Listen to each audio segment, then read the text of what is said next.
Visitamos Cachemira. Ahora ya estás lo suficientemente fuerte para viajar. Yo te acompañaré a Cachemira, me dijo Sri Yukteswar 2 días después de mi milagrosa salvación del cólera asiático. Esa misma noche, nuestra comitiva, compuesta de 6 personas, tomó el tren rumbo al norte. Nuestro primer descanso fue en Simla, la ciudad reina, que yace en el trono de las colinas de los Himalayas. Paseamos por sus accidentadas calles admirando los magníficos paisajes.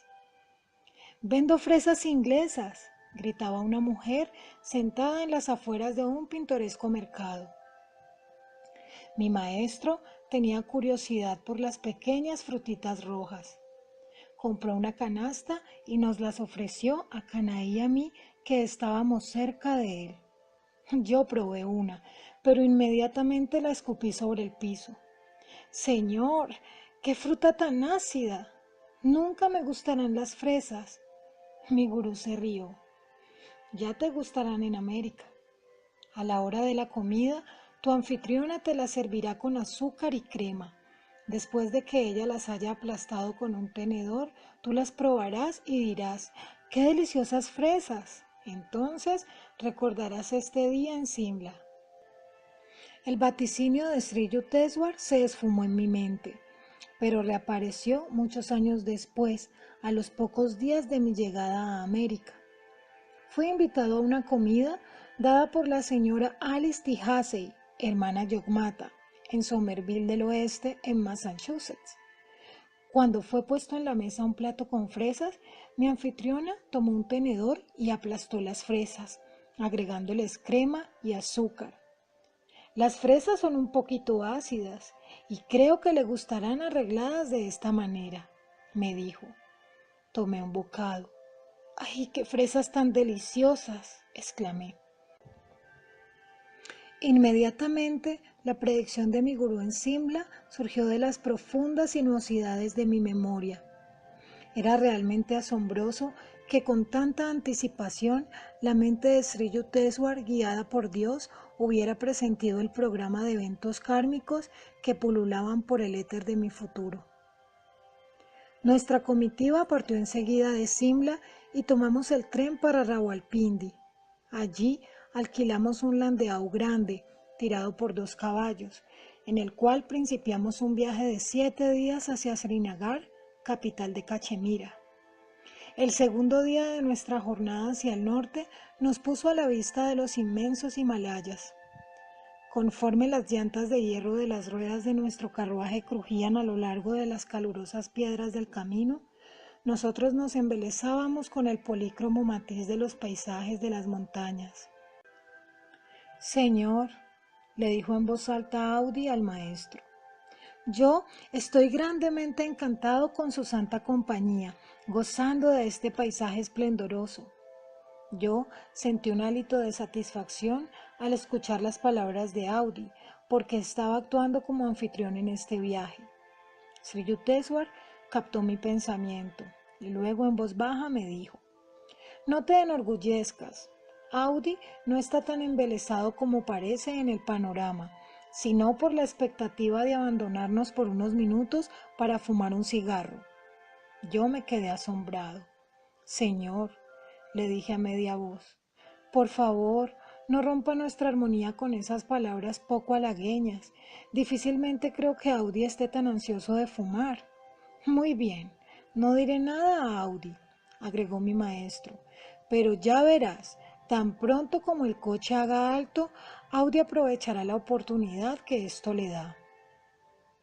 Cuando nuestro carruaje llegó a una posada y nuestros caballos fueron llevados a tomar agua, Audi preguntó, «Señor, ¿me permitiría usted que vaya un rato arriba con el cochero?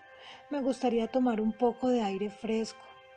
Sri Yukteswar se lo permitió, pero luego me dijo, «Él quiere un cigarro fresco y no aire fresco».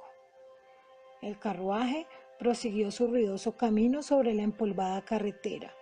Los ojos de mi maestro brillaban de malicia y me dijo, «Saca tu cabeza por la puerta del carruaje y fíjate lo que Audi está haciendo con el aire». Obedecí y estupefacto observé que Audi, feliz, arrojaba espirales de humo por la boca y miré a Sri Yukteswar con aire de disculpa. Usted, como siempre, tiene razón, maestro. Audi está gozando de su cigarro junto con el panorama. Supuse que Audi había recibido tal obsequio del cochero, pues sabía que él no había traído cigarrillos de Calcuta. Continuamos por el laberinto de la ruta, adornado con vistas de ríos, valles, despeñaderos, precipicios y multiformes hileras de montañas. Cada noche parábamos en alguna rústica posada y preparábamos nuestro propio alimento. Sri Yukteswar tomó precauciones especiales sobre mi dieta, insistiendo en que a cada comida tomase jugo de lima. Aún estaba débil, pero cada día mejoraba, aun cuando el ruidoso carruaje era verdaderamente incómodo. Gozo anticipado llenaba nuestros corazones conforme nos acercábamos a la parte central de Cachemira, tierra paradisíaca de lagos, de lotos, jardines flotantes, casas engalanadas en botes fluviales, de muchos puentes y encrucijadas sobre el río Jhelum, praderas matizadas de flores y todo ello coronado por el marco de los Himalayas. Nuestra llegada a Srinagar se hizo por una avenida de altos y hermosos árboles que parecían tendernos sus ramas para darnos la bienvenida. Alquilamos habitaciones en una posada de 2 pisos, orientada hacia las santas montañas. No había agua corriente en las habitaciones y teníamos que sacar para nuestro uso el agua de un pozo cercano. El verano era delicioso, con días calientes y noches un poco frescas. Hicimos una excursión al antiguo templo de Srinagar de Swami Sankara, y cuando vi el pico de la montaña donde estaba la ermita erguida, destacándose claramente contra el cielo, caí en un trance estático. Una visión se me apareció, la de una mansión en la cima de una montaña en un país lejano. La elevada ermita de Sankara se había transformado ante mí en una estructura en donde años más tarde establecí la sede central de la Hermandad de Autorrealización en América. Cuando por primera vez visité Los Ángeles y vi un gran edificio en la cima de las lomas de Mount Washington, inmediatamente lo reconocí como el de aquella lejana y antigua visión de Cachemira. Unos cuantos días en Srinagar, luego en Gulmar, que tiene una elevación de unos 6.000 pies. Allí por primera vez monté en un caballo grande. Rajendra llevaba un trotón pequeño, cuyo corazón estaba inquieto por la rapidez. Nos aventuramos por las empinadas laderas de Kilangmar. El camino nos condujo a través de un bosque espeso de árboles hongos, en donde las veredas oscurecidas por la neblina eran casi invisibles. Pero el pequeño animal de Rajendra nunca permitió que mi noble animal tuviera un solo rato de reposo, ni aun en los más intrincados y peligrosos recodos de los senderos. Adelante, siempre adelante, el caballo de Rajendra se olvidaba de todo menos de su competencia. Por fin, nuestra carrera fue recompensada con un panorama de maravilla. Por la primera vez en esta vida, dirigí la mirada en todas direcciones a las cumbres de los sempiternos nevados picos de los Himalayas, sentados hilera tras hilera como siluetas de enormes osos polares. Mis ojos, llenos de gozo, se daban su festín panorámico contemplando las interminables montañas heladas contra el marco maravilloso de los soleados azules cielos. Envueltos en sobre todo, rodábamos sobre la nieve en las laderas de las montañas. En nuestro viaje de bajada vimos a la distancia una enorme alfombra de florecillas amarillas que transformaban completamente el yermo de los elevados picos. Nuestra siguiente excursión fue a los famosos jardines reales del placer del emperador Jehangir en Shalimar y Nishad Bagh. El antiguo palacio en Nishad Bagh está construido exactamente sobre una cascada natural. Precipitándose hacia abajo de las montañas, su torrente ha sido regularizado por medio de un procedimiento ingenioso que le permite flotar sobre terrazas de colores y fluir a través de fuentes en medio de las deslumbrantes praderas floridas. La corriente también penetra en varias de las habitaciones del palacio y cae finalmente como una lluvia producida por las hadas al lago que se encuentra más abajo. Los inmensos jardines son una verdadera policromía, rosas de una docena de tonos y matices diferentes, antirrinos, espliegos, pensamientos, amapolas, etc. Todo está encerrado en un círculo de esmeralda formado por hileras de chinars, cipreses, cerezos y más allá por la blanca austeridad de los Himalayas. Las uvas de Cachemira son consideradas como un raro manjar en Calcuta. Rajendra, que ya se había prometido a sí mismo un banquete suculento de esta fruta al llegar a Cachemira, fue desagradablemente sorprendido al ver que en Cachemira no había grandes viñedos. De vez en cuando yo le ironizaba jocosamente por sus bajas apetencias anticipadas. Oh, me he hartado tanto de uvas que casi no puedo andar, le decía. Las uvas invisibles están fermentando dentro de mí. Más tarde supe que en Kabul, al oeste de Cachemira, crecen en abundancia uvas muy grandes y dulces.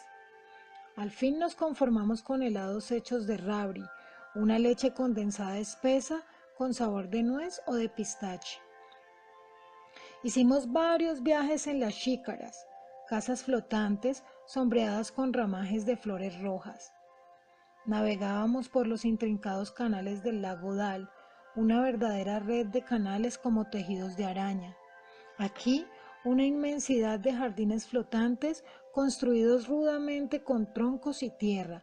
Le sorprenden a uno por la ingenua incongruencia de que verduras y melones crezcan en medio de las vastas aguas. Ocasionalmente suele verse a algún campesino que desdeña estar enraizado a la tierra y que hallando su lote cuadrado de tierra busca un nuevo sitio en las muchas encrucijadas del lago. Es este valle un verdadero epítome de todas las bellezas de la tierra. La señora de Cachemira está coronada por la montaña, enguirnalda en el lago y calzada de flores.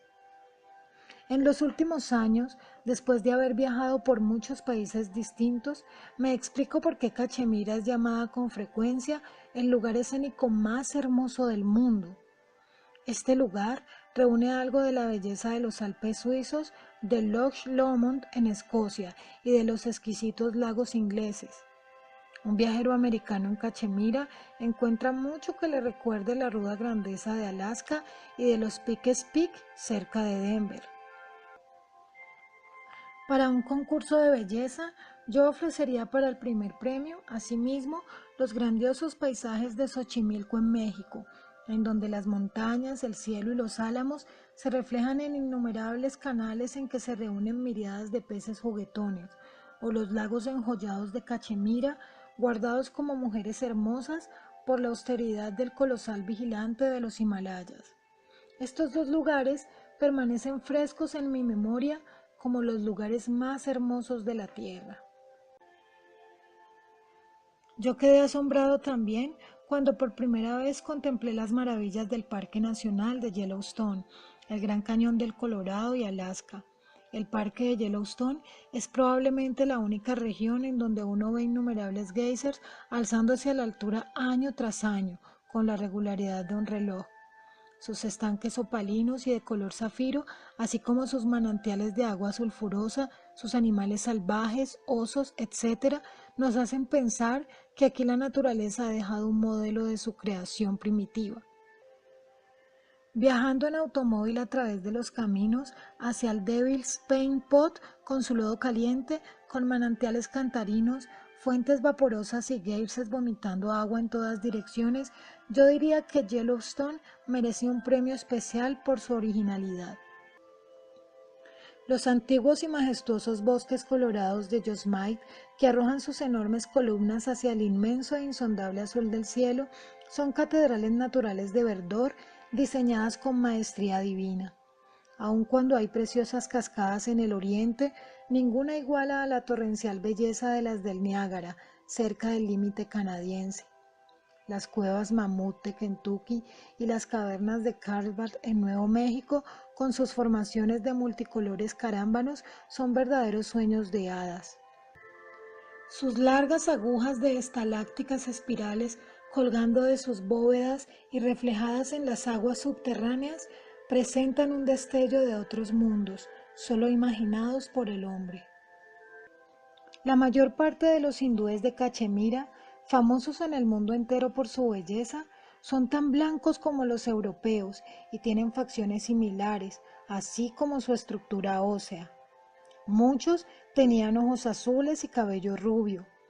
Vestidos en trajes occidentales, se ven como si fueran americanos. El frío de los Himalayas protege a los habitantes de Cachemira del inclemente sol y les conserva su piel blanca. Conforme va uno viajando hacia las regiones sureñas y tropicales de la India, progresivamente la gente se va volviendo de color más y más oscuro. Después de pasar varias felices semanas en Cachemira, me vi obligado a regresar a Bengala para la apertura del colegio de Serampore en el otoño. Sri Yukteswar se quedó en Srinagar con Kanai y Audi. Antes de partir, el maestro insinuó que su cuerpo estaría sujeto a cierto sufrimiento en Cachemira. Yo protesté diciéndole que él era el retrato de la salud misma. Aún hay la posibilidad de que yo abandone esta tierra. Guruji, caí a sus pies con un gesto suplicante. Por favor, prométame que no abandonará su cuerpo por ahora. Estoy completamente impreparado para continuar el camino sin su ayuda. Sri Yukteswar estaba silencioso, pero me sonrió con tanta dulzura y compasión que me sentí más tranquilo. Forzado por las circunstancias, me alejé de él. Maestro enfermo de gravedad. Este telegrama de Audi me llegó poco después de haber regresado a Serampore. Señor, frenéticamente telegrafié a mi gurú. Yo le pedí su promesa de no abandonarme. Por favor, conserve su cuerpo. De otra manera, yo también moriré. Hágase como lo pides. Esta fue la contestación de Sri Yukteswar desde Cachemira. Pocos días después llegaba una carta de Audi en que me informaba que ya mi maestro había sanado. A su regreso a Serampore, durante la siguiente quincena, me sentí consternado al ver el cuerpo de mi maestro reducido a la mitad de su peso normal. Afortunadamente para sus discípulos, Sri Yukteswar quemó muchos de los pecados de estos en el fuego de su alta fiebre en Cachemira. El método metafísico para la física transferencia de las enfermedades es conocido por los yogis más adelantados. Un hombre vigoroso puede ayudar a uno más débil a llevar su pesada carga.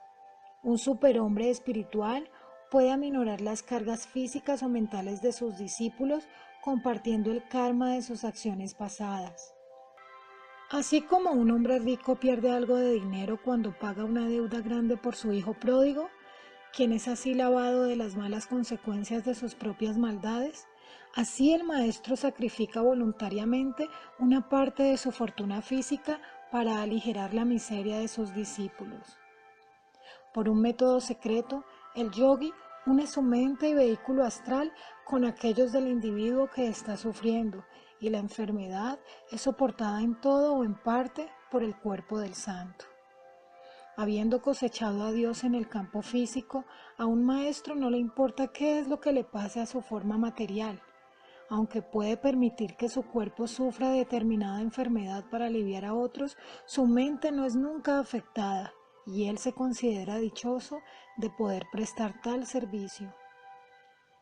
El devoto que ha adquirido su salvación final en el Señor encuentra que su cuerpo ha llenado completamente su objeto y entonces lo puede usar en la forma que le parezca más conveniente.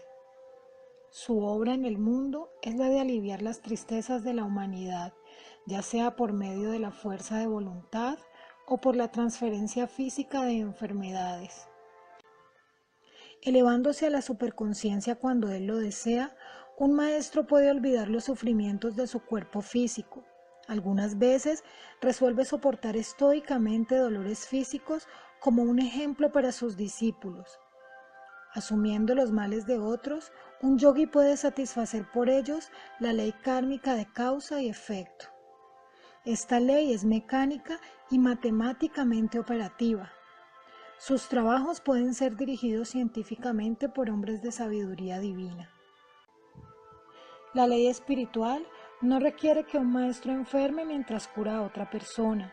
Las curaciones tienen lugar generalmente por medio del conocimiento del santo, que conoce varios métodos de curación instantánea, en los cuales ningún mal se ocasiona al curador espiritual.